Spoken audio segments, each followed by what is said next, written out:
जब भी हम कपड़ा लेने जाते हैं तो 2, 3, 4, 5 कपड़े जब हम देखते हैं तो उनमें से किसी एक को हम सेलेक्ट करते हैं। सेम सिचुएशन हमारे साथ होता है जब हम सब्जी लेने जाते हैं। कई दुकानों में हम घूमते हैं, उसके बाद जब हमको सब्जी पसंद आती है, जब हम सेटिस्फाई हो जाते हैं कि नहीं ये ताज़ा सब्जी है, ये अच्छी सब्जी है, तभी हम उसको ख़रीदते हैं। यानी कि इन दोनों केस में ही नहीं बल्कि जीवन के हर उस केस में, ज़्यादातर सिचुएशन में हम कभी कंप्रोमाइज़ नहीं करते। लेकिन दोस्तों ज़रा सोचिए कि हम इन चीज़ों में कंप्रोमाइज़ नहीं करते तो क्या हमको इंश्योरेंस लेते समय कंप्रोमाइज़ करना चाहिए? जी नहीं दोस्तों, बिल्कुल नहीं करना चाहिए। जी, मेरा नाम गीतेश्वर सिंह राठौर है और आज मैं आपको अपने इस YouTube चैनल GSR एडवाइज में आप सभी का मैं स्वागत करता हूं। और आज जिस सब्जेक्ट पे मैं बात करने वाला हूं कि क्या हमें इंश्योरेंस लेते समय कंप्रोमाइज़ करना चाहिए? बिल्कुल भी नहीं करना चाहिए। मेरा कहने का मतलब है कि जब भी हम कोई इंश्योरेंस प्लान खरीदते हैं, चाहे वो ट्रेडिशनल प्लान हो, चाहे वो इन्वेस्टमेंट प्लान हो, चाहे वो प्रोटेक्शन प्लान हो, चाहे वो हेल्थ प्लान हो, किसी भी प्रकार का प्लान हो, तो सबसे पहली बात यह है कि हमको अपनी जानकारी बिल्कुल भी नहीं छुपानी है।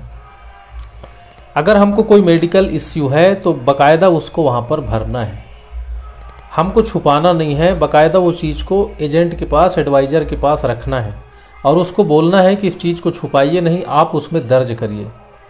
अगर कोई स्मोकर है तो बिल्कुल उसको दर्ज करना चाहिए। अगर कोई ड्रिंकर है तो बिल्कुल उसको दर्ज करना चाहिए। अगर किसी को कोई मेडिकल इश्यू है, चाहे वो शुगर हो, चाहे वो ब्लड प्रेशर हो, या कभी पास्ट में उसका ऑपरेशन हुआ हो, या किसी बीमारी का इलाज चल रहा हो, तो हमको छुपाना नहीं चाहिए। जब हम नहीं छुपाएंगे तो वो इंश्योरेंस कंपनी की मर्जी है, वो हमारा इंश्योरेंस करे या ना करे, वो उसका प्रॉब्लम है। हमारे छुपाने से होता क्या है, मैं उसके बारे में बात करूंगा।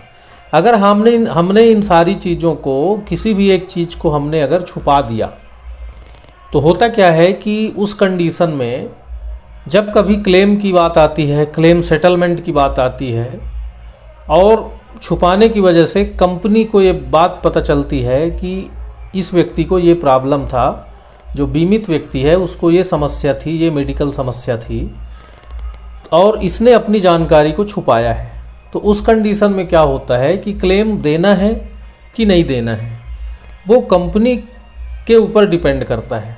ज़्यादातर केसों में, ऐसे मामलों में कंपनी फिर क्लेम नहीं देती। तो हमको बिल्कुल नहीं छुपाना है। अगर हम ये सब चीज़ों को न छुपा के अगर हम इंश्योरेंस लेते हैं, सामने वाली कंपनी की मर्जी है हमको इंश्योरेंस दे या न दे, हम दूसरी कंपनी से लेंगे, तीसरी कंपनी से लेंगे। भारत में आज 24 रजिस्टर्ड कंपनी है, आप किसी भी कंपनी से इंश्योरेंस ले सकते हैं। कुछ केसों में क्या है कि किसी को अगर शुगर है, बीपी का प्रॉब्लम है, उस केस में भी इंश्योरेंस होता है, ऐसा नहीं है कि नहीं होता। प्रीमियम थोड़ा ज़्यादा आता है, कोई बात नहीं। तो इस बात का आपको ख्याल रखना है। दूसरी बात ये ज़रूर आप ख्याल रखिए कि आप जब इंश्योरेंस लेते हैं, कोई इंश्योरेंस एडवाइज़र आपको प्लान बताता है, और बाय द वे कोई मेडिकल आता है कि नहीं, कंपनी कई बार क्या होता है, इंश्योरेंस कंपनी मेडिकल के लिए कर देती है कि इनका मेडिकल करा के लाओ, तो प्रॉपर आप मेडिकल चेकअप कराइए और मेडिकल रिपोर्ट सबमिट करिए, उसमें घबराने की कोई ज़रूरत नहीं है। तो अपनी तरफ से हम सारी जानकारी सही भरेंगे। और ख़ासकर प्रोटेक्शन प्लान जब आप लेते हैं तो इस तरह की कंडीशन आती है, ख़ासकर आप हेल्थ इंश्योरेंस जब लेते हैं तब इस तरह की कंडीशन आती है। तो उस कंडीशन में आपसे निवेदन है कि इन बातों का आप ध्यान रखें, कोई भी जानकारी आपको छुपानी नहीं है। दूसरी बात, जब भी आप इंश्योरेंस लेते हैं तो होता क्या है ना, एक एक्साइटमेंट रहता है। जब कोई व्यक्ति हमको बताता है बैठ के कि ये इंश्योरेंस आप ले लो, आपके परिवार के लिए ये है, आपके लिए ये है, आपके लिए वो है, तो उस समय हमको लगता है कि नहीं, हमको ले लेना चाहिए, और हम फिर ले लेते हैं। लेकिन लेने के बाद फिर पता चलता है कि नहीं, मैं तो मुझे ये नहीं लेना चाहिए था, ये प्लान, कहीं ना कहीं मैं गलती कर दिया।